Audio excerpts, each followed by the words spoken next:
Alright, so today we're going to make cordage out of dogbane. This plant here.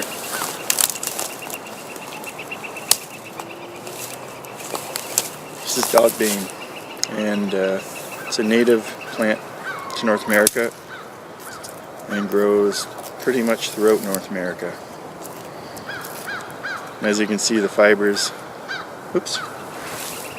can be easily stripped off the plant. Now these plants have been dead for, well, since last fall, and they've been here through the winter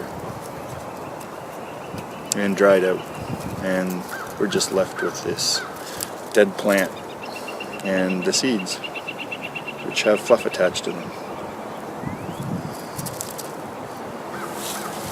See that up close.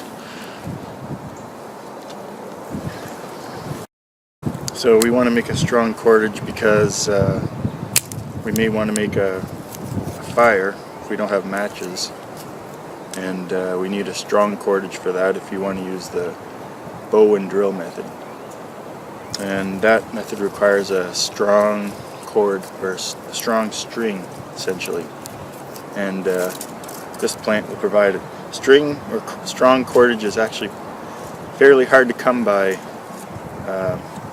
in the wilderness, but this plant and the milkweed, and there's other sources as well, such as the basswood, inner bark of basswood. That as well is pretty good, but anyway, we're going to focus on this plant today, dogbane.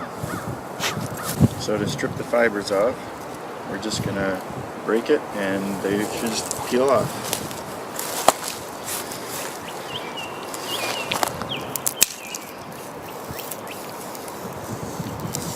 Nice long fiber like that.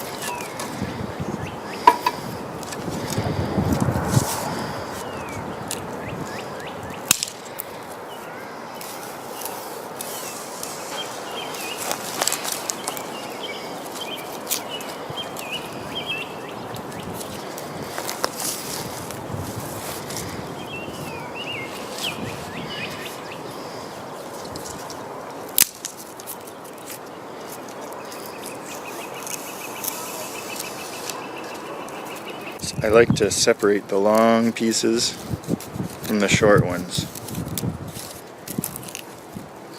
Put them in two different piles. So this was a long one, I'm going to keep it in this long pile. And then the ones that come off that are short, which usually come off more at the top of the stem, you just put those in your pocket and keep them for filler, like when you need to thicken the string up a little bit in one spot if you need to. See, like that was a short piece. I might keep that in my pocket. Alright, so we have our fibers. Now we're going to start to turn this into cordage. So have a close look here. So here's our piece. There's the middle point.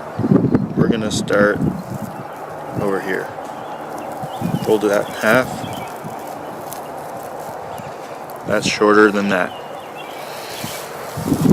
So I'm going to twist away from myself.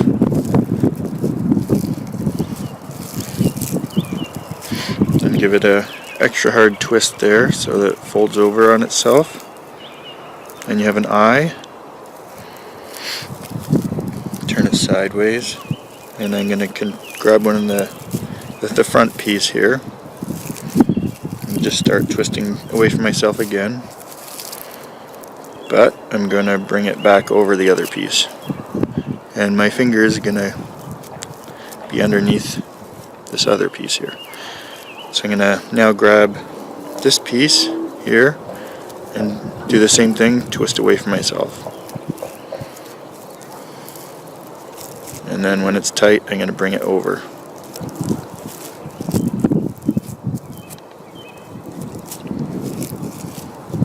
And I'm going to continue that same process over and over again. Always twisting away from myself. And then bring it back over the other piece.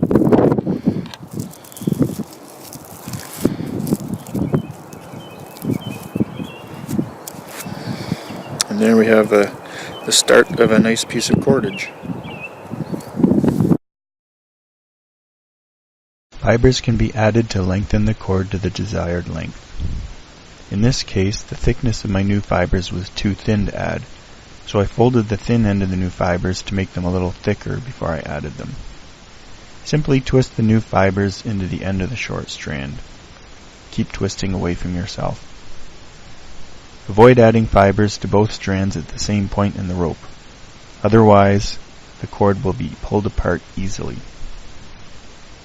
The first twist or eye that we made off-center in the cord keeps the splice points apart from each other to maximize the cordage strength. And just to show you another couple of examples here, this is made out of the inner bark of basswood. See, it's a lighter color, lighter brown, and you can get nice long pieces of inner bark, make good cordage material. And as well, we have milkweed. This is a thin piece of milkweed cordage, but milkweed does a good job of making cordage too. And this ends up being whiter as you use it. This black stuff comes off, wears off. It's a nice white cordage and like nylon. Alright, so now that we made the dog bane cordage, let's give it a try with the bow and drill to see if it actually does what we want it to, which is help us make a matchless fire.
And it works.